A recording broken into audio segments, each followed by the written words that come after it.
diva. I don't cook, I don't wash dishes, and I do not do windows, 'cause I'm a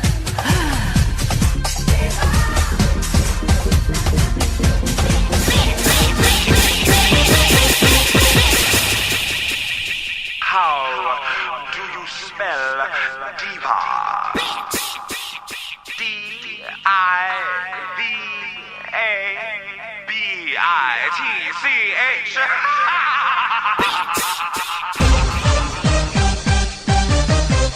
I am the diva.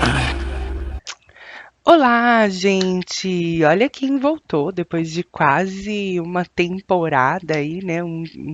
Acho que chegou a bater um semestre sem pôr as caras por aqui. Voltei, estou aqui de volta.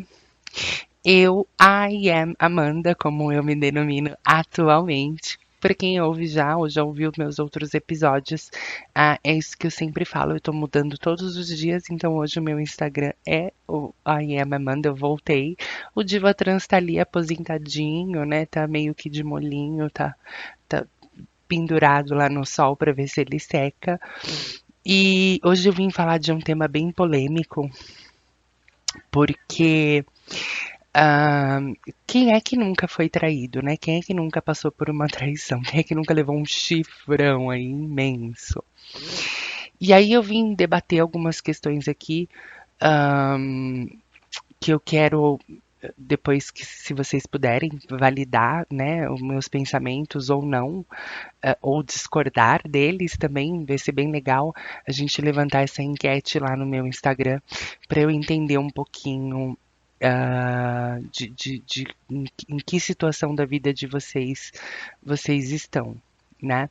Eu vou começar então falando de um assunto bem polêmico, que é sobre a traição, né? Quem nunca foi traído? Quem nunca foi traído que atire a primeira pedra. E aí tá todo mundo aqui com o telhado de vidro quebrado. Mas eu trouxe aqui mais para eu decorrer sobre conforme a gente vai amadurecendo, né? Conforme a gente vai mudando e a gente vai evoluindo, principalmente, a gente muda o nosso conceito, até mesmo o conceito de enxergar uma traição, né, gente?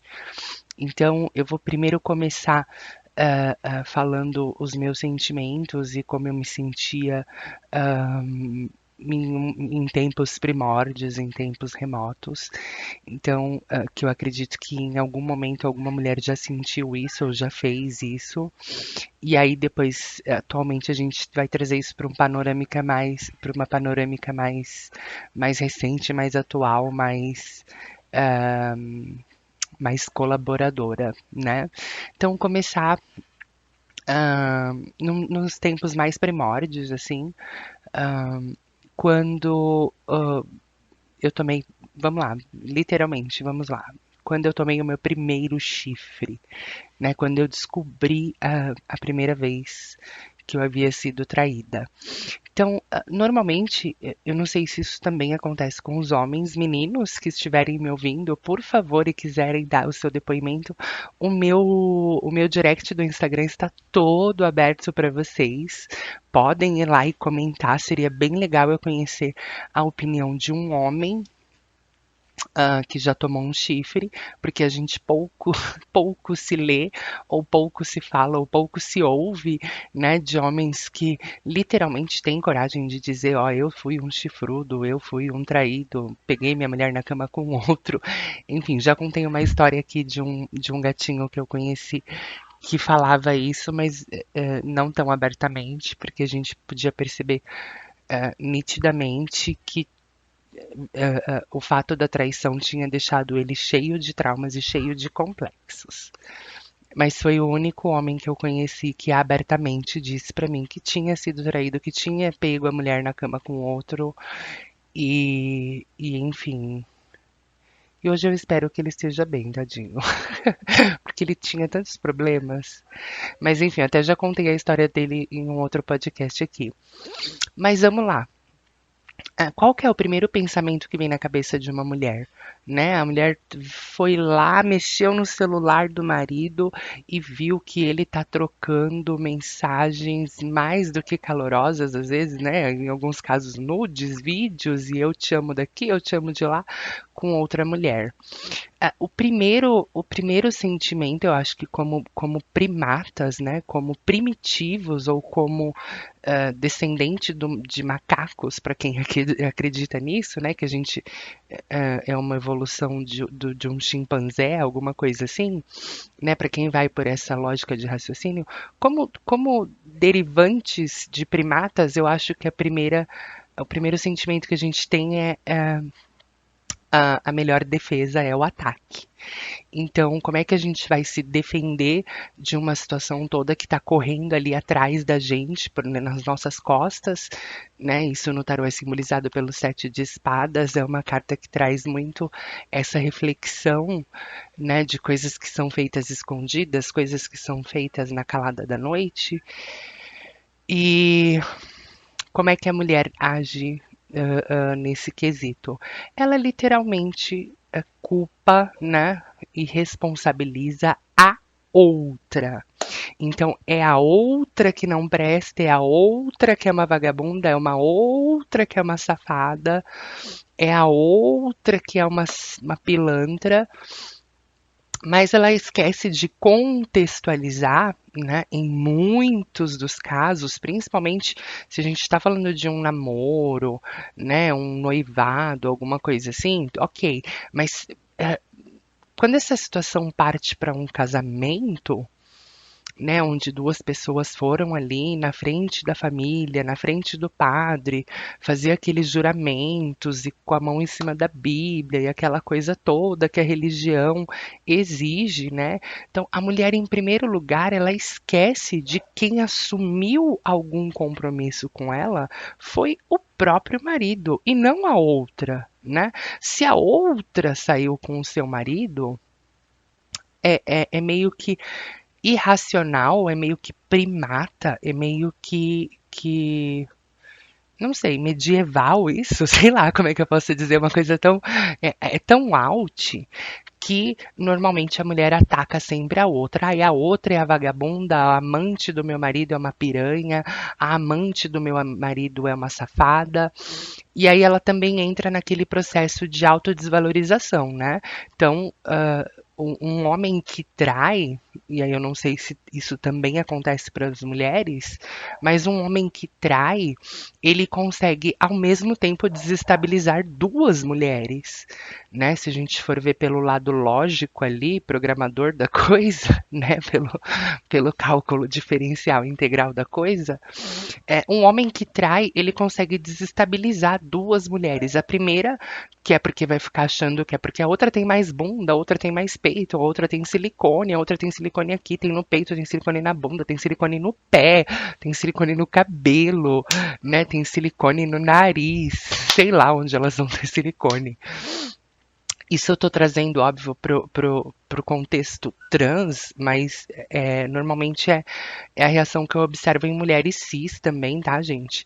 Então, a outra é porque ela é mais nova, ou porque ela é mais gostosa, ou porque ela tem, sei lá, menos bunda, mais peito, menos peito, tem um cabelo X, tem um cabelo assado, tem um cabelo Y.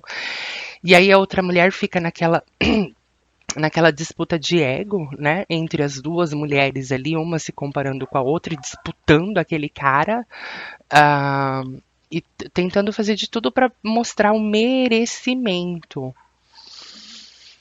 E é engraçado isso, porque às vezes o cara, sei lá, tipo, fala pra amante, cria um cenário, né?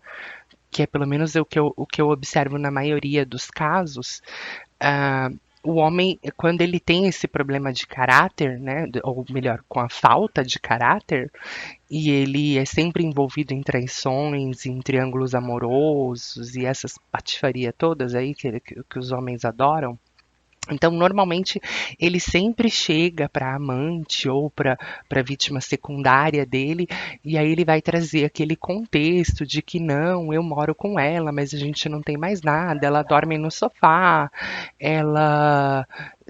Eu só não mandei ela para fora porque ela não tem onde morar e não sei o quê. Então, assim, os caras deturpam toda a realidade do relacionamento atual deles, para eles trazerem novas pessoas para o relacionamento. E aí as mulheres que estão ali triangulando naquela situação, né, fica naquela coisa de disputa. Então a oficial, a esposa, a noiva, a namorada, a que conheceu a família, fica com aquilo, ah, mas eu sou mais gostosa, eu tenho mais corpo, eu tenho mais cabelo, ou no caso de travesti, pior ainda, porque ah, eu sou mais feminina, ou a minha neca é maior que a da outra, e aí por aí vai descendo ladeira abaixo. E a amante naquele contexto, ah, não, ele é só amigo dela, não expulsou de casa porque ela não tem onde morar, coitada, né? Ó, uma sem teto aí, uma moradora de rua. E o cara tá ali no meio de toda aquela situação ali se vangloriando, porque ao invés de uma ele tem duas, né, fontes de suprimento e trazendo o inferno, o caos para a vida de duas pessoas ao mesmo tempo. Então imagina como esses caras não ficam com o ego deles lá em cima, né? E aí o que que eu vou trazer então agora mais para contextualizar hoje em dia com a minha visão um pouco diferenciada. Eu tive que apanhar muito, não vou mentir que eu nunca fui traída, gente, eu já fui traída. Mas eu acho que o peso da traição hoje em dia já não é mais tão uma coisa tão torturante para mim como foi, enfim, há alguns anos atrás, né? Hoje em dia, em primeiro lugar, eu tento, antes de mais nada, né, centralizar a minha cabeça, equilibrar minhas energias e falar assim, ó, ok, eu fui traída, esse é um problema do outro, não é um problema meu e não é um problema, muito menos da amante ou da terceira pessoa que foi envolvida na situação, sendo ele homem ou mulher, né? Eu acho que ele é tão vítima ou tão desinformado de tudo quanto eu. Ou talvez até menos, tenha menos informação que eu. E aí, o que que acontece? Ao invés de hoje em dia eu culpabilizar uma terceira pessoa, né, eu consigo compreender que, por exemplo, um homem que está em um relacionamento, ah, ok, nós temos um relacionamento e ele é um relacionamento sério, né? Se a gente combina antes, mesmo relacionamento sério, porque eu vou trazer um tema aqui no próximo episódio, prometo que agora, ó, fazendo dedinhos para vocês. Prometo agora que eu vou voltar com uma certa frequência para dar uma atualizadinha aqui pra gente não ficar tão away, mas eu vou entrar em relacionamentos não monogâmicos e coisas poliamoristas e a minha experiência que eu tive com esse campo, mas não adentrando muito nesse quesito, porque eu quero trazer um outro episódio só pra gente falar disso, de poliamor e etc, e toda aquela baixaria que eu adoro, por sinal. Mas vamos lá. Então, com exceção de um relacionamento poliamor, né, onde você já pré-combinou ali, ou deixou já tudo pré-combinado de quais seriam as regras, olha, eu posso atravessar a rua, eu posso ficar com outra pessoa, eu posso fazer isso desde que seja dessa forma, e tá, tá, tá, tá, tá, tá. Com exceção disso, gente, os relacionamentos normalmente eles tendem, né? É uma tendência isso, a serem monogâmicos, né? Salvo a parte os casos em que, volto a repetir, em que tudo é pré-combinado. Então, se a gente tem, sei lá, um casal onde o homem como bissexual gosta de ficar com homens e mulheres e a mulher aceitou casar com ele, ok, eles podem pré-determinar que de tempos em tempos, ou sei lá, uma vez por semana, uma vez por mês, uma vez por ano, eles tragam um outro homem para a relação e ali eles façam um sopão, os três, ou às vezes só os dois, enfim. Eu acho que cada casal precisa sentar e conversar e alinhar esses pontos. O mesmo acontece quando a gente vê meninas bissexuais se relacionando com homens que são exclusivamente héteros, né? Ou, no caso, bi com bi, talvez, não sei, enfim. Se você sentar e conversar antes e pré-determinar, ó, o nosso relacionamento a gente pode fazer isso, desde que seja assim, desde que fulano faça isso, e aí tal, já determinar todas as premissas ali antes dos acontecimentos, eu acho que esses relacionamentos não são nem plausíveis aqui de estarem falando de traição, né? Porque quando você tem um relacionamento, sei lá, um relacionamento aberto, onde cada um fica com quem quiser, e aí a gente pré-determina, sei lá. Eu vou meio que dar um spoiler aqui. Então, se a gente tem um relacionamento meio que aberto, e aí a gente pré-determina que a gente vai se ver de 15 em 15 dias, então, assim, no final de semana que eu estou com você, óbvio, eu estarei só com você, mas no final de semana que eu não estou com você, eu tô livre para poder ficar com quem eu bem entender, né? Eu acho que parte aí dessa premissa. Mas voltando para o contexto da traição. E aí a gente, conforme vai amadurecendo, a gente deixa de pôr a culpa na outra, né? Eu acho que esse momento a gente tá numa coisa meio que pós-pandemia, todo mundo se solidarizou muito com as outras pessoas.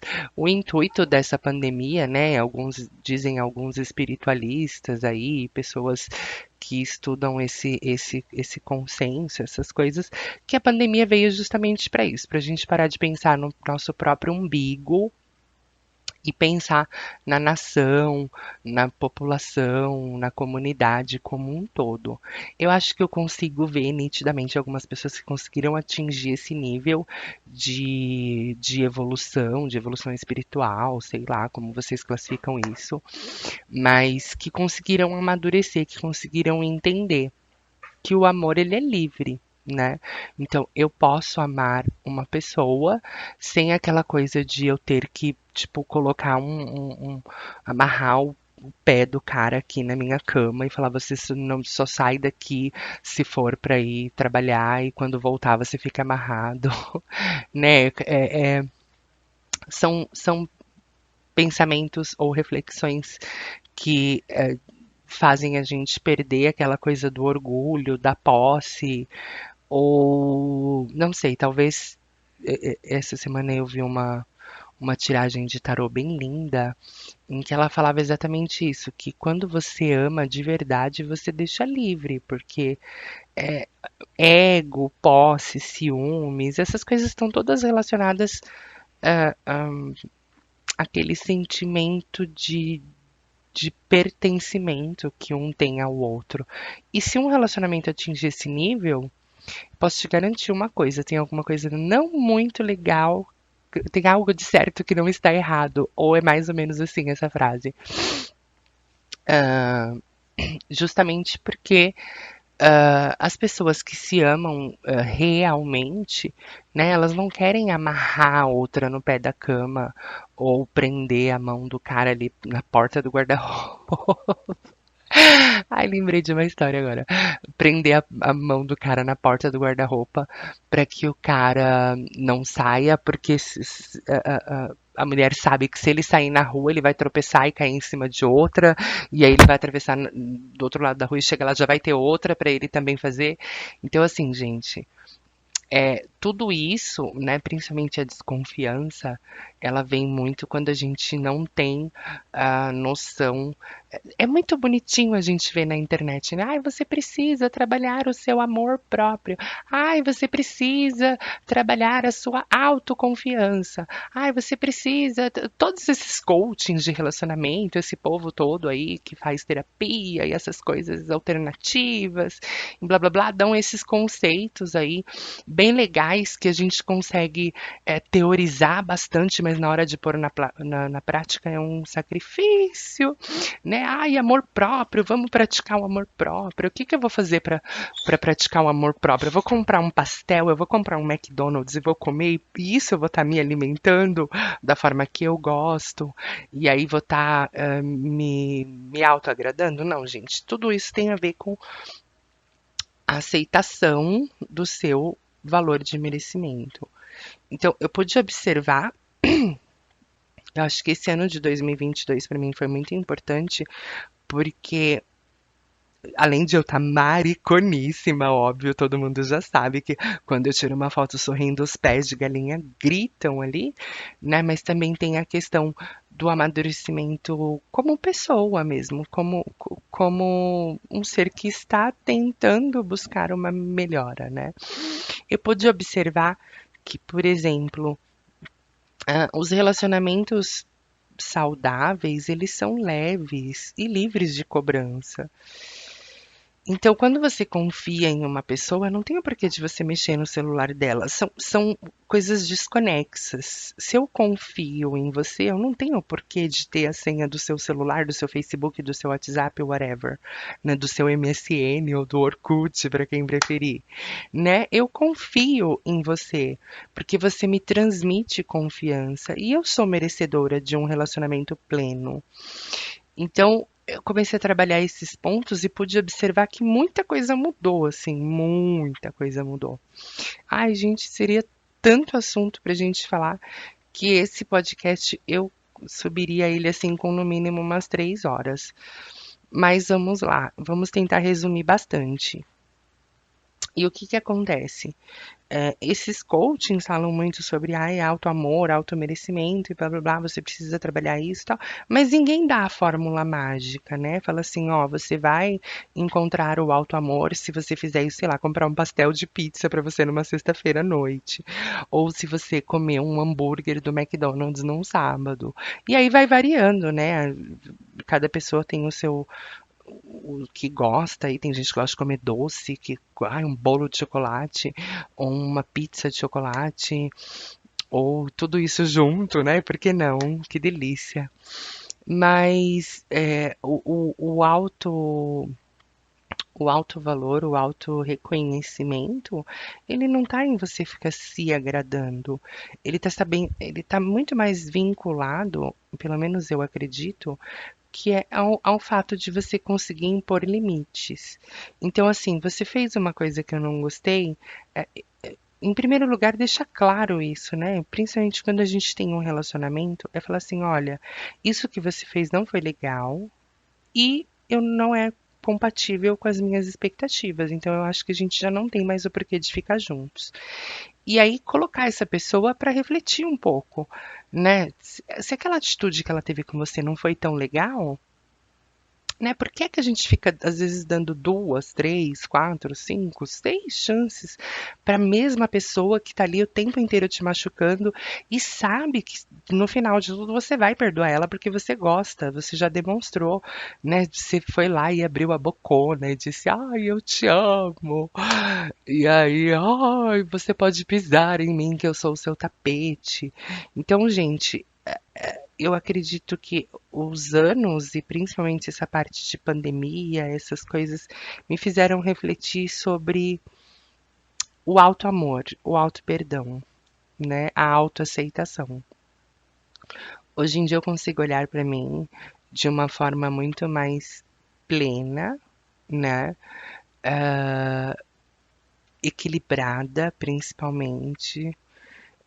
Eu consigo equilibrar o meu positivo e o meu negativo, o meu masculino e o meu feminino.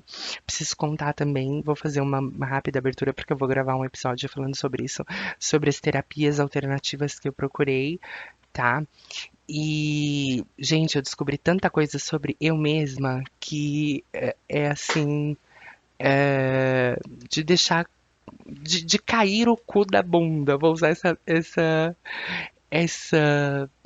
essa frase que me veio agora porque eu achei ela é a que mais combina, né? Quando a gente começa a fazer terapia, seja ela qual for a terapia, você começa a descobrir coisas em você mesma que você fala, caralho, isso tudo estava aqui o tempo inteiro e eu jogando para debaixo do tapete porque eu não queria compreender, porque eu não queria entender. Vocês que ouvem meu podcast, eu não sei nem se esse episódio vai bater algum, algum ouvinte, porque eu tô tanto tempo sem produzir conteúdo pra cá que eu acho que meu canal já foi esquecido, mas vamos lá, de qualquer maneira. Vocês que ouvem meu podcast sabem da dificuldade em que eu tinha para, por exemplo, me referir ao meu eu do passado. E por diversas vezes eu cheguei a dizer coisas assim não muito legais, por exemplo, ai, a Amanda matou o fulano, né? A Amanda matou o meu ex do passado. E isso tudo através das terapias, né, que eu fui fazendo, foi bem legal porque eu descobri que assim, ninguém matou ninguém, gente. Eu me fundi, eu me fusionei, né? Fiz uma fusão de duas grandes companhias, aquela bem louca, né? Vendedora de fazendo meu merchan aqui.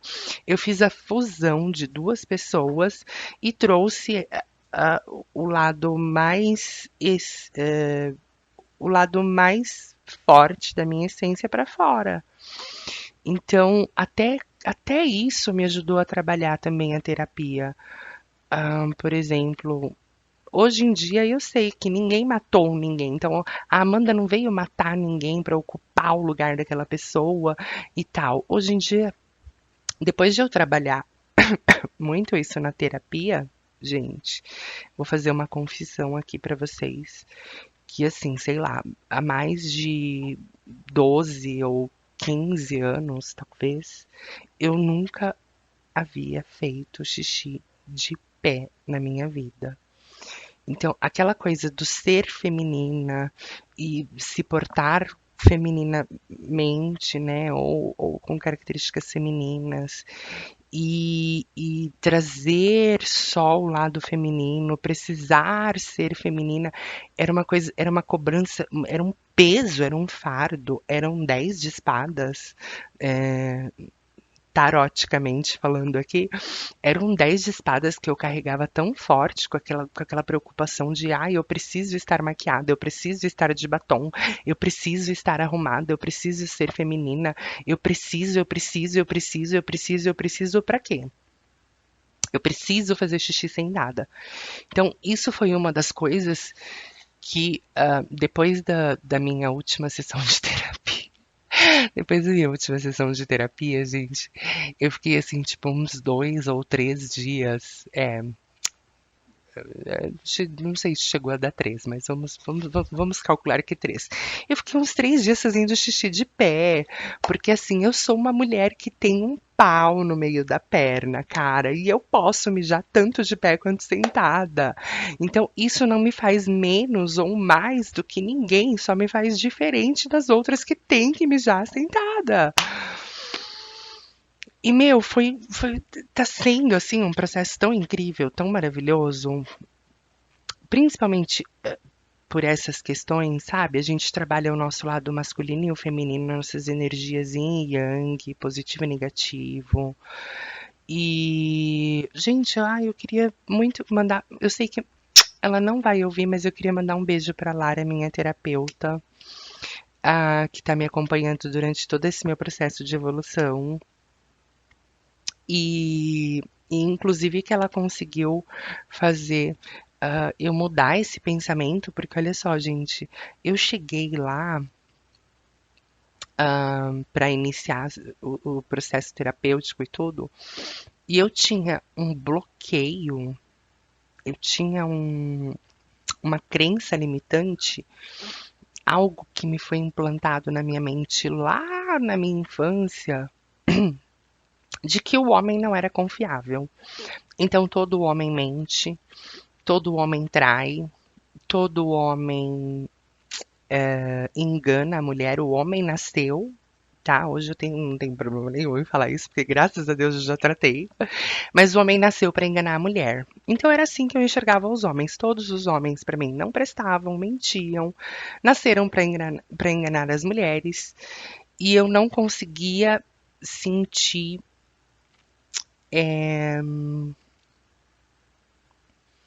não sei, coisas, sempre ficava com o pé atrás quando era alguma coisa, veio de um homem e tem uma segunda intenção. Então, assim, às vezes até recusava gentilezas, ou eu vou trazer um exemplo bem ridículo aqui, sei lá, se um homem oferece para abrir a porta do carro, pronto, eu já, não, ele só quis abrir a porta do carro porque no final ele quer me comer. Então tudo para mim, a minha imagem do masculino era tão deturpada, a começar pela minha existência, né? Eu nasci como um garoto. E aí foi tudo tão deturpado na minha cabeça e na minha mente que eu tinha esse problema, essa aceitação de achar que os homens mentiam, os homens enganavam, os homens. Tudo isso pela não aceitação do meu lado masculino. Olha que complexo isso, né? Mas voltando pro tema aqui. Então, só para concluir, tá? A parte da terapia, óbvio. E aí a gente trabalhou de uma forma muito intensa. A terapia que eu faço é uma terapia muito intensa, pessoal. Então, assim, eu fico literalmente fora do contexto. É um retiro que a gente faz e dura um final de semana inteiro. Então, nesse final de semana, eu não tenho acesso a celular, eu não tenho acesso a redes sociais, eu não tenho contato com o mundo externo. Eu tô ali para me tratar e tratar das minhas questões. E para mim tá sendo muito, muito, muito proveitoso. E aí, voltando para esse caso, então, o meu problema com o homem era tão grande que começava por mim mesmo. Eu não aceitava em que metade de mim é um homem, né? Ou melhor, algumas partes do meu corpo, ou melhor dizendo, uma parte do meu corpo ainda é masculina, né? Eu não fiz a cirurgia de adequação, de readequação, e não me sinto confortável para fazer. Esse é um dos pontos que eu já reforcei em outras entrevistas. Era o meu grande sonho quando eu era mais mocinha, mais menininha, mais novinha. Eu vivi muitos anos com esse sonho na minha cabeça de, eu preciso fazer uma vagina produzida em laboratório. E aí, assim, eu não sei se eu já contei essa história aqui em algum podcast, mas se não, já fica aí a dica para outro episódio. Ó, ela já quer voltar cheia de conteúdo. Já fica aí a dica para um próximo episódio. Quando eu efetivamente iniciei o tratamento hormonal, e aí falei, não, a partir de agora eu não uso mais roupa masculina, eu só uso roupa feminina, meu nome a partir de agora é Amanda, e bibibibobobó. Então, primeiro esse processo da minha própria aceitação em assumir a minha essência, assumir o meu gênero feminino, para mim e para a sociedade, porque o mais difícil não é você, sei lá, se vestir de mulher e sair na rua, é você se vestir de mulher e olhar no espelho e aquilo te agradar. Então, eu acho que a primeira barreira que a gente precisa quebrar é a da autoaceitação. Eu me vestir de mulher e olhar no espelho e falar, caralho, eu tô gostosa pra caralho. Então, essas coisas com o masculino eram tão desreguladas e desequilibradas na minha vida que eu tinha até esse problema de não conseguir fazer xixi. E aí, quando eu iniciei o tratamento hormonal lá, há muitos anos atrás, não preciso detalhar quantos, porque entrega muito a minha idade. Mas assim, quando eu iniciei o tratamento hormonal lá, a gente passa por aqueles milhões de exames e check-up, bateria e coágulo e sei lá, e faz tudo e tal, tal, tal. E aí a médica me explicou, né? Ela existe o método X, o método Y, o método Z. Existem vários métodos para que você tenha a sua vagina produzida em laboratório lá, a sua laricinha bem bonitinha. E ela, quando começou a detalhar como seria o meu processo, eu acredito que ali, naquele primeiro momento, foi o momento em que eu comecei a desistir de um sonho. Porque, assim, só para eu contextualizar aqui para vocês e vocês entenderem, ah, cada ser humano é um ser humano, então, óbvio que tem umas que vai fazer na primeira e já vai ficar com a Laricinha linda, maravilhosa, a pepequinha de pousar na Playboy, o que não seria o meu caso. Então, assim, em um primeiro momento, eles viram o órgão para dentro, né? E aí você vai para sua casa e fica usando aqueles dilatadores. E aí eu teria que esperar passar aproximadamente, né, de acordo com a cicatrização e o processo de recuperação do corpo após cirurgia e tudo mais. Então, assim, mas eu vou trazer mais ou menos os tempos em que ela elucidou e trouxe ali no contexto para mim. Então, eu teria que esperar mais ou menos aproximadamente 2 anos, para depois de 2 anos eles abrirem a minha barriga, como se fosse fazer uma cirurgia, aquela que tira o bebê, meu Deus, esqueci. Uma cesárea. Então, eles literalmente fariam uma cesárea, abririam um corte imenso de um lado ao outro da minha barriga, para pegar e tirar um pedaço do meu intestino e complementar com o meu canal vaginal. Isso me daria mais profundidade, tá? E aí, novamente, eu ficaria ali naquele processo por cerca de 1 ou 2 anos, né? Que é o prazo normal, para depois eles irem em um terceiro momento, você ir abrir de novo a barriga, pegar um outro pedaço do intestino e fazer daquele pedaço de intestino um canal vaginal. Então, hoje em dia, quando as pessoas me perguntam por que eu desisti do meu sonho de me embolsetar, se é que eu posso usar esse, se é que eu posso usar esse verbo. Por que que eu desisti do sonho de ter uma Laricinha? Porque eu acho que é um processo que é muito complicado, existe muitas vertentes. O meu caso em específico, analisado por médicos, seriam necessárias no mínimo 3 cirurgias para que eu pudesse atingir uma profundidade satisfatória, ou seja, para que eu pudesse sair com um homem que tem o babado normal, tá? Se eu pegasse um, tipo, antes de começar a namorar, ou sei lá, talvez no Tinder já, ou ou qualquer outro aplicativo, se ele no Facebook, quando eu fizesse um anúncio lá no Marketplace, eu teria que deixar bem explícito em que eu tenho restrições com homens que tenham o pipi de X a X tamanho, que era o tamanho da profundidade que iria dar ali. Então, como todo esse processo seria um processo muito complicado, e abre e fecha, abre e fecha, abre e fecha a barriga, e tira e corta, tira daqui, faz remendo e não sei o que, eu por já ser mais velha, talvez se eu fosse novinha, tivesse iniciado minha transição com 18, 19 anos e já tivesse ali louca, querendo embarcar, fazer uma periquitinha, talvez eu tivesse feito, porque a gente, quando é mais nova, a gente é muito inconsequente, né? A gente tem mania de não pensar no lá na frente.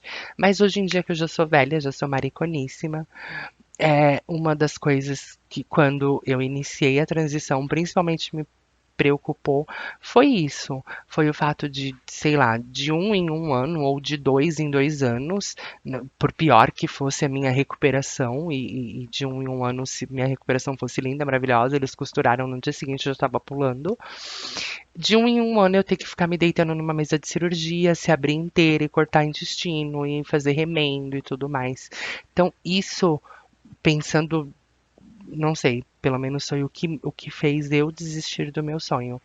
Sei lá, eu podia pegar uma infecção hospitalar, ou talvez ter uma rejeição do órgão, necrosar. Ai, são N coisas, N motivos que podem acontecer que fazem você broxar de ter uma laricinha. Foi o que aconteceu, pelo menos foi o que aconteceu comigo, tá? Eu vejo relatos de meninas que fizeram a primeira cirurgia e depois de 6 meses já estavam lindona para fazer a reparadora, que é essa que eles abrem a barriga e pegam um pedaço do intestino para complementar, e elas estão super felizes, estão super realizadas. Então, como é um contexto que varia muito, né, não tem ainda, sei lá, uma bíblia, um livro, uma enciclopédia escrita sobre, ó, se você fizer isso, vai acontecer isso, se você fizer aquilo, vai acontecer aquilo, e se você fizer X, vai acontecer Y. Como muito se teoriza sobre, mas tem pouco conteúdo científico. Então eu preferi, né, aceitar, mesmo não aceitando, fui tratar em terapia isso depois.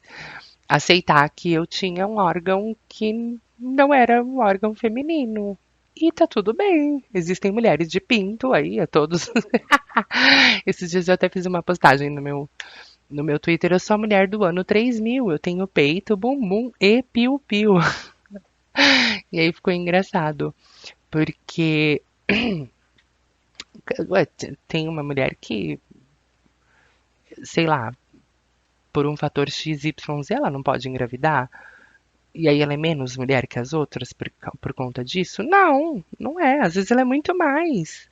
Ou então mulheres que têm quando eu fazia tratamento em São Paulo, tratamento hormonal, que a gente ia no SUS retirar os hormônios, a gente vê todo tipo de mulher, gente. E eu fiz amizade com uma menina que ela tinha uma, uma não sei se é considerado uma doença, uma patologia, mas ela tinha um excesso de testosterona no corpo dela, mesmo ela sendo uma mulher cis que gostava de homens, uma mulher cis hétero que gostava de homens, né, e tudo, mas assim, ela tinha tanto testosterona no corpo dela que o braço dela era peludo, ela tinha meio que nascia que barba, assim, nela, tudo.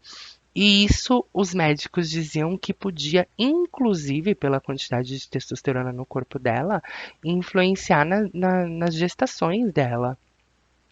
Então, são N casos, são N situações. Ahm, eu acho que o conceito mais básico aqui para a gente poder encerrar logo esse podcast, que já está ficando muito extenso, é que quando a gente tem um relacionamento, a gente não pode culpar ou responsabilizar o outro pela nossa felicidade. Esse é o primeiro recado que eu queria deixar.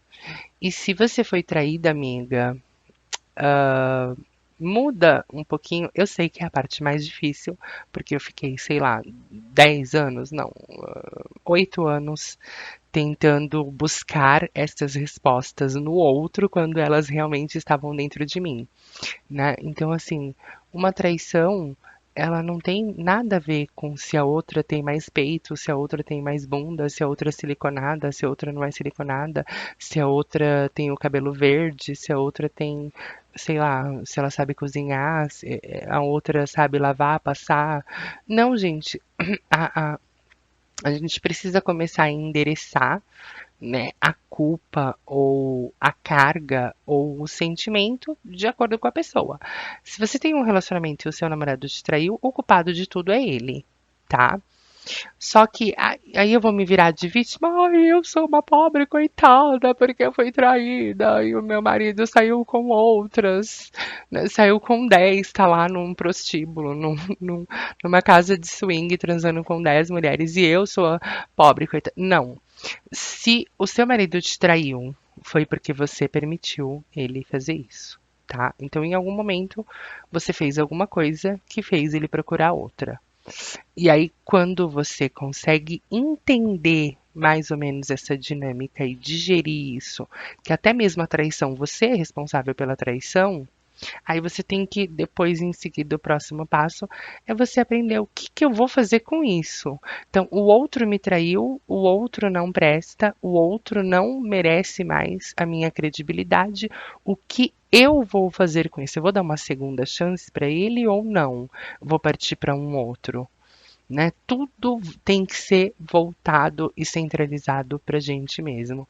Não adianta a gente, ai, eu fui traída, ai, mas é porque a outra é a Beyoncé, ou porque a outra tem um corpão, ou porque a outra é mais gorda, a outra é mais pintuda, né? No caso aqui no conceito trans, a outra é mais gostosa, a outra, sei lá, faz é, duplo carpado mortal, sei lá, como fala aquele negócio que a menina fazia lá na Olimpíadas. Duplo carpado, enfim, salto mortal carpado duplo, lá da stripperella.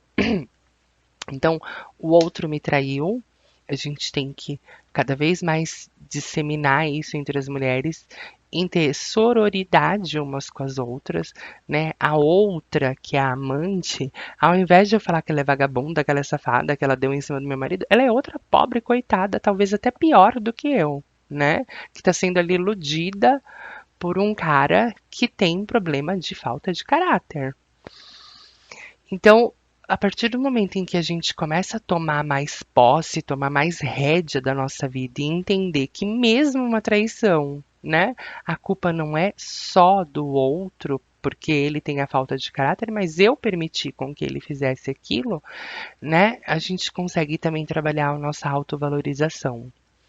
Então, eu falei. Eu espero que eu não tenha sido muito prolixa aqui, que não tenha ficado várias informações redundantes, mas só para fazer uma reflexão da minha última terapia, do meu último consenso. Olha que linda, tá? É, não deixa, não dá poder para o outro de ser feliz, né? A gente vê na internet. Esses dias eu fui pra praia, acabei fazendo amizade com uma menina lá.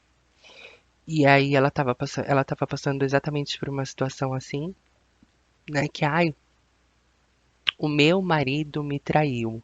Ele destruiu a minha vida. Foi essas as palavras que ela chegou para contar a situação que ela estava vivendo ali, ou sobrevivendo, ou tentando viver com esse tudo. E aí eu peguei e comecei a despertar gatilhos ali nela, falar, poxa, mas espera aí, se o outro destruiu a sua vida, é porque você entregou a sua vida na mão dele. E você acha que a sua felicidade está 100% condicionada ao que o outro faz com você? E aí sabe quando você começa meio que a pessoa começa, oi, pera, não, nunca ninguém me falou isso. E até mesmo a forma como a gente se porta durante uma traição, né? Se você vira para o outro e fala, você acabou com a minha vida porque você me traiu, pô, você estava dando a sua vida para um cara que não merece, que você já sabe, agora ele foi lá e assinou embaixo, né, como se fosse um termo ali, ou o compromisso do casamento, né, casamento é um documento que você assina, e você já sabia que o cara não prestava, e você foi lá e deu para ele, e o cara foi e assinou embaixo, eu não presto. Então a gente tem que cuidar mais um pouquinho dessa coisa de, ai, a outra é uma vadia, a outra é uma vagabunda, a outra é uma safada. Não, gente, a outra é apenas uma outra tonta. Assim como você está sendo tonta, a outra também está sendo tonta. O que a gente tem que aprender, principalmente no meio feminino, e isso quando cai para o mundo das trans, tá? É assim, intensificado umas 10 vezes. Porque eu já vi trans ir buscar outra no ponto de prostituição dela com faca, porque saiu com o marido da outra, e elas se baterem, e quebrarem a janela do apartamento da outra, e fazerem todo aquele hererê porque a outra saiu com o marido dela. Não é o marido dela que não presta, que é um lixo safado. É a outra que deu em cima do marido. Então a gente tem que parar de normatizar que o homem é o Deus, o homem é o correto, o homem é o detentor de todas as verdades e que as outras são a vagabunda, né? Se a gente tivesse mulheres mais com uma empatia mais aguçada, eu acredito que esse ano vai trazer isso para várias mulheres, se Deus quiser, e eu torço para que todas elas consigam atingir mais ou menos esse mesmo padrão. Eu sei que tem umas que vão ficar lá atrás ainda, mas o que eu gostaria de ver, pelo menos é quando eu olhasse para os lados e visse coisas na internet, é exatamente isso, a sororidade de uma mulher com a outra. Então, se a outra saiu com o seu marido, ela não é melhor e nem pior que você. Ela simplesmente não sabe o lixo com o qual ela está se deitando. E aí cabe a você, se você quer continuar com esse relacionamento, que já não tá bem, né? Porque se seu marido tá indo buscar outra mulher na rua, é porque alguma coisa tá faltando em casa. Mas aí cabe a você. Se você quer perdoar e continuar com uma pessoa que já se mostrou falha, ou se você quer abrir a sua vida para novas pessoas, abrir sua vida para novos relacionamentos, abrir a sua vida para novos cavaleiros de copa ou reis de copa, tanto faz, que vão trazer coisas mais palpáveis, mais sustentáveis e relacionamentos mais leves. Então, eu espero que tenha ficou bem confuso, eu sei, mas eu espero que tenha dado uma iluminada na cabeça de alguém aqui. E é isso, meninos. Se você ouvem os meus podcasts, eu queria opiniões masculinas também. Como vocês se sentem quando vocês descobrem que a sua namorada foi lá e pum, deu pro outro cara. Se vocês fazem essa comparação, é porque a piroca dele é maior que a minha, ou porque ele é mais alto que eu, mais magro, mais gordo, mais forte, mais baixo, né? Como que é isso no lado masculino? Eu queria entender também, já que eu tô tão trabalhando no meu lado masculino. Daqui a pouco eu falei, daqui a pouco eu vou estar coçando o saco e cuspindo no chão aí. Porque para tentar trazer um pouco mais do equilíbrio do lado masculino com o feminino. Então é isso, meus amores. Fiquem com um beijo bem gostoso. Eu espero que a gente se veja com mais frequência agora. E se tudo Deus quiser, e Deus irá permitir que eu voltarei com mais frequência para a gente poder ir se atualizando. Um beijo.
Written in my soul and things I never show, but you know that